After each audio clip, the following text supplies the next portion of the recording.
Isso mesmo, eu já estou aqui com o Bruno César Galetti, que é engenheiro. A gente vai falar um pouquinho sobre obras, engenharia, arquitetura. Então eu quero que você acompanhe com a gente esse super bate-papo. César, tudo bem? Boa tarde, Tudo bem? Seja muitíssimo bem-vindo. César não, Bruno, me perdoa. César era o da Orquídea. Bruno, seja muito bem-vindo, viu? Muito obrigado pela oportunidade. Eu que agradeço. A gente estava aqui batendo um papo, falando sobre obra, sobre aquilo que a gente... Aquela obra que eu falo, né? Até brinquei no começo. Obra a gente não termina, a gente desiste, né?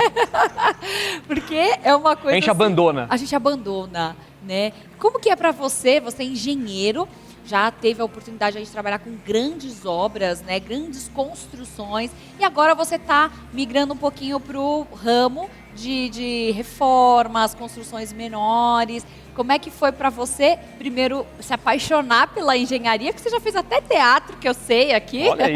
Então, como é que foi para você agora se apaixonar pela engenharia? E conta um pouquinho de você pra gente. Olha, eu sempre tive muito contato com pessoas, sempre gostei. Quando eu estava trabalhando na época, no início de carreira ali na faculdade, na engenharia, eu vi que eu estava me destacando mais nessa parte de planejamento de obras, onde a comunicação, né, faz parte do bom planejamento. 80% de um projeto é comunicação. A gente poder se comunicar com uma equipe operacional, gerencial, administrativa e técnica. Todo mundo precisa estar envolvido nos processos. Então, uma parte importante é essa parte da comunicação. Aí eu venho nessa linha do teatro, onde eu sempre participei, fiz diversas peças, né, como a Paixão de Cristo, participei na peça Paixão de Cristo. Então, o engenheiro que se forma na engenharia tem, às vezes, uma linha muito técnica, né, e eu sempre me desenvolvi mais nessa parte da comunicação. Muito legal, esse é um diferencial, né, que você tem. E eu estava aqui também querendo saber, né, vou começar uma obra, por que contratar um profissional de engenharia, Bruno? Bárbara, é importante a gente dizer isso, que ainda no Brasil, 85% dos projetos de obras que vão se iniciar não se tem uma contratação de um engenheiro. E é importante dizer que, por conta das regulamentações, até tem uma norma 16280, que qualquer tipo de reforma precisa ter a anotação de responsabilidade técnica de um engenheiro. Então, se você vai reformar, você precisa de um profissional da área. Sem dizer que a parte de qualidade final do projeto, a boa preparação de como que a gente vai fazer o evolutivo de obra, né? Vamos pensar o seguinte, se você vai planejar uma obra, você tem que comprar materiais, você tem que ter uma mão de obra especializada, uma equipe técnica que vai fazer aquele trabalho realmente acontecer. Então você precisa ter um engenheiro civil para coordenar. Eu sempre gosto de dizer que o engenheiro, ele é o técnico de futebol do time. Ele vai colocar ali sua melhor escalação em campo para construir uma boa obra. Você faz todo o planejamento desde o desenho ali, do zero até o final mesmo. A parte de arquitetura também envolve um pouquinho a engenharia?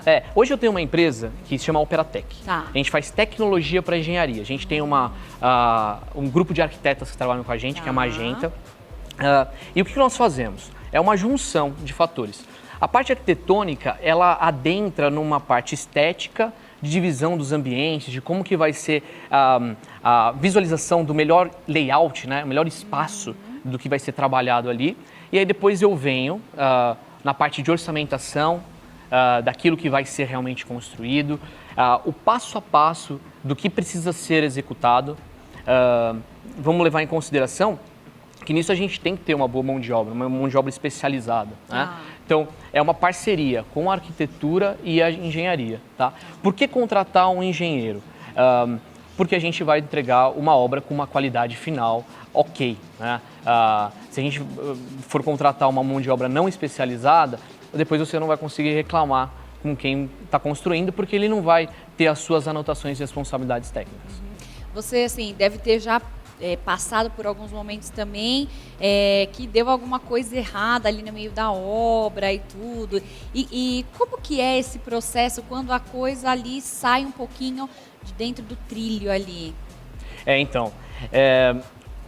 Planejar, por isso que países desenvolvidos gastam-se mais tempo em planejamento. Japão gasta 60% dos projetos planejando. Então, planeja para executar rápido. A gente veio aqui no começo da pandemia, quando na China, para se construir um hospital. Fizeram um hospital em 24 horas. Mas se teve um tempo de planejamento. Se planejou para se fazer em 24 horas um hospital.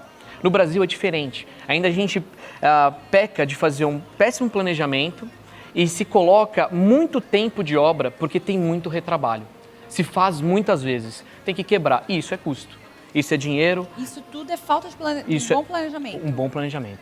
Um bom planejamento de obra é você saber, na fase inicial de projeto, tudo que você precisa comprar. Então, o refino de materiais. Então, você refinar tudo que você precisa comprar. Você ter um bom time técnico que vai executar a obra. E você, a gente trabalha na engenharia, a gente chama de gráfico de Gantt. Que é o seguinte, você trabalha com predecessoras. Você faz uma tarefa, depois dessa tarefa tem outra. Então, precede essa tarefa, né? Antecessoras e predecessoras. Então, assim vai. Então, se você precisa colocar a caixilharia, você precisa saber que aquela data o seu fornecedor precisa entregar aquela caixilharia. E assim vai. Então, o projeto precisa ter um bom planejamento. Olha, eu passei por uma questão esses tempos, aí lembrei agora. Eu moro numa vila, né? Hoje em São Paulo quase você não encontra mais. E do lado eles começaram a construir ali um negócio para beach tênis, que agora está super na moda, sim, e tal. Realmente. E eles começaram a cavar, fizeram toda a cavação ali por baixo para poder tirar a areia ali, a terra, enfim. E aí o que aconteceu? Eles cavaram tanto que eles derrubaram o muro da nossa entrada lá. E aí agora você falando, realmente depois eu lembrei aqui, não tem nenhum engenheiro assinando essa obra. Então quer dizer, o cara pode ter feito o quê? Contratou lá a mão de obra, tudo e entregou para Deus. Foi mais ou menos isso. O pessoal acha que sai mais barato fazer uma obra dessa forma.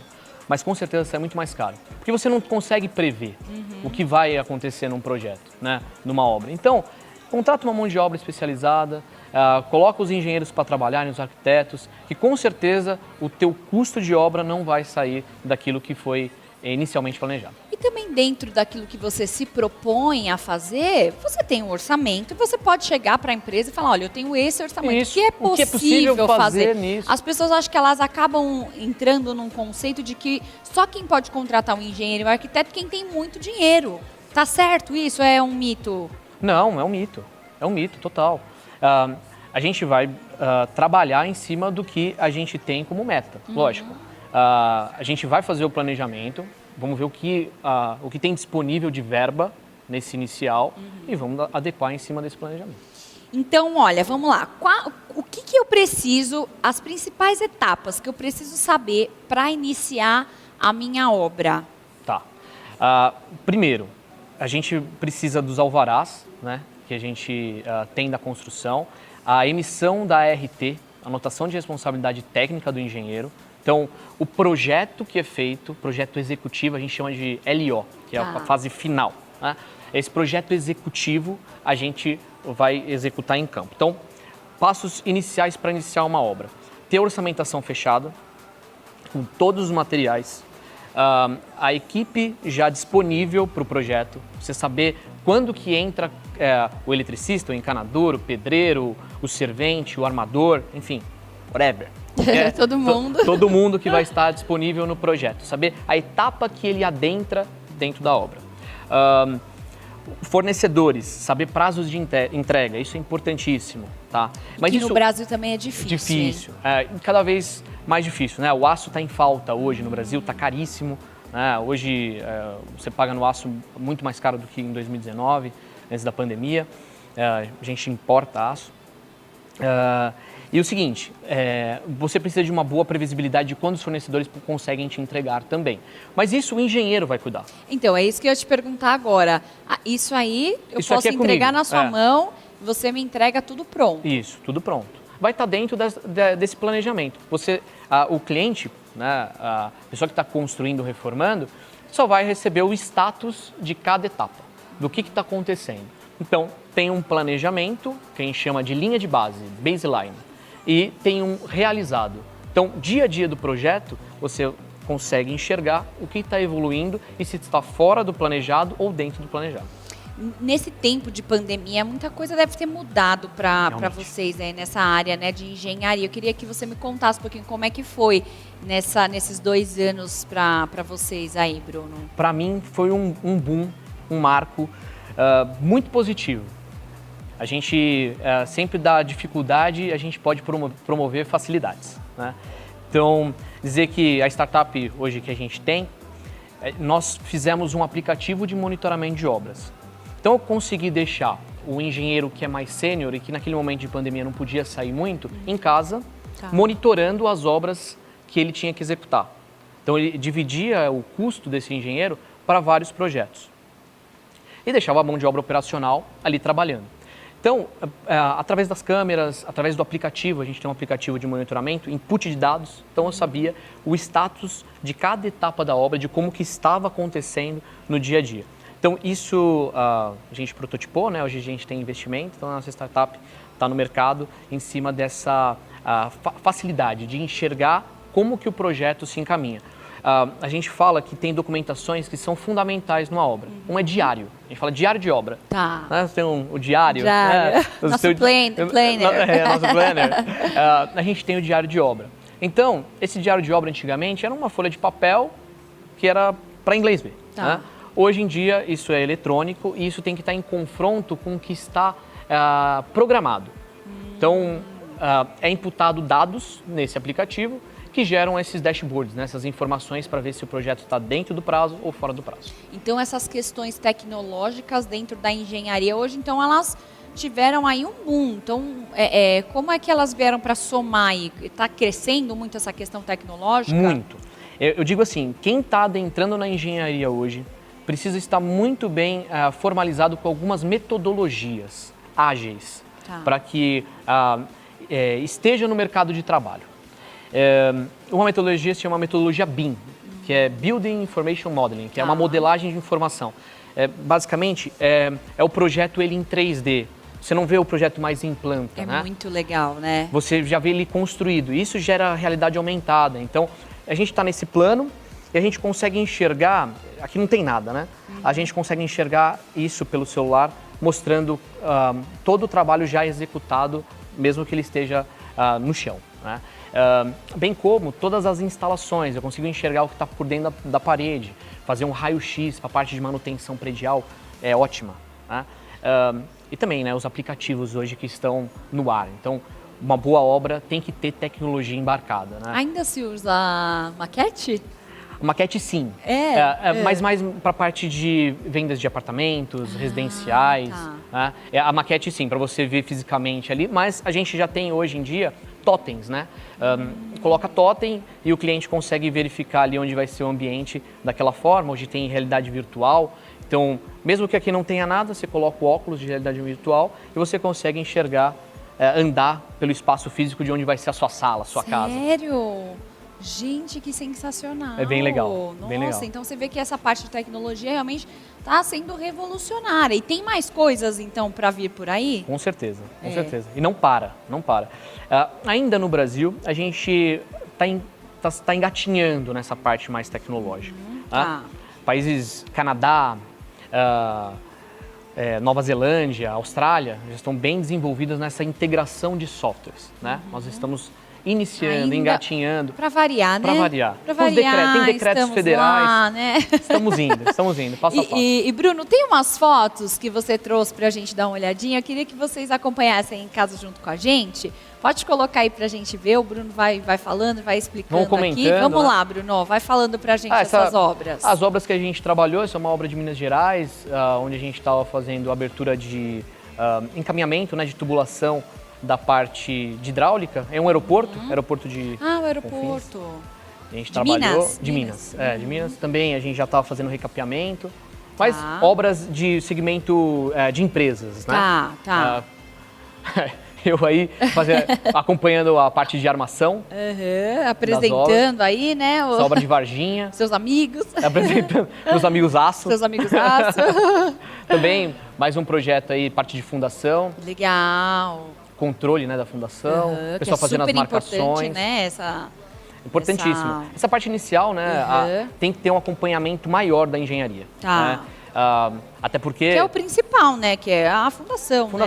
O alicerce da casa, né? Tem sim. que ter essa parte bem trabalhada. Muito legal, muito legal. Quantos anos já de profissão, Bruno? Olha, eu sou novinho ainda, eu tô desde a faculdade, desde os 18 anos trabalhando, né? Tô com 29, então são 11 já anos tem uma caminhada área. aí, poxa, começou super cedo, né? Tem alguém da família que era da meu avô, área?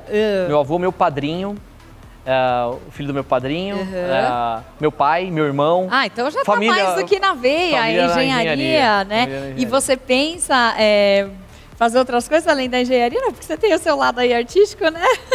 Eu gosto dessa parte de comunicação, gosto da parte comercial. Gosto de estar no meio das pessoas. Bom, né? Adoro. E também o que você faz também, né?